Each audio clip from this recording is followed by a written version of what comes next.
বহলীকৰণৰ সময়ত চৰকাৰী মাটিৰে পথছোৱা আনি মূৰ্তি নিৰ্মাণৰ বাবে উলিওৱা হৈছিল স্থান কিন্তু মছজিদ চকত প্ৰতিমূৰ্তি স্থাপনত বাধা দিয়াক লৈ প্ৰতিক্ৰিয়াৰ সৃষ্টি হৈছে ভাস্কৰ বৰ্মাৰ প্ৰতিমূৰ্তি স্থাপনক লৈ অযথা বিতৰ্ক হ'ব নালাগে বুলি মত প্ৰকাশ সৰ্বসাধাৰণ ৰাইজৰ সকলোকে কুমাৰ ভাস্কৰ বৰ্মাৰ প্ৰতি সন্মান জনাবলৈ আহ্বান কলিতা জনগোষ্ঠী সন্মিলনীৰ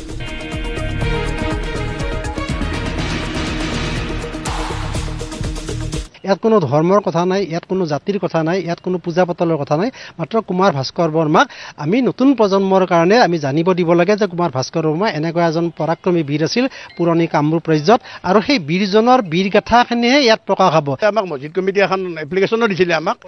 কলিতা জনগোষ্ঠীক আলপান জনগোষ্ঠীক তেখেতসকলে কৈছিল যে জাগাটো অলপ সাল সলনি কৰিব পাৰি নেকি তেতিয়া আমিও কৈছিলোঁ যে আমি আলোচনা কৰি চাওঁ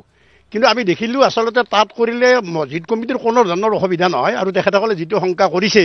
যে এটা মুছলিমৰ অনুষ্ঠান থাকিলে এটা হিন্দুৰ অনুষ্ঠান তেওঁলোকে সেই শংকাটো কৰিছে কিন্তু আমি কলিতা সমন্বয় আমি তেখেতসকলক জনাব বিচাৰিছোঁ সমন্বয় আনিব তাত কোনো ধৰণৰ পূজা পাতল নাই এইটো স্পষ্ট কথা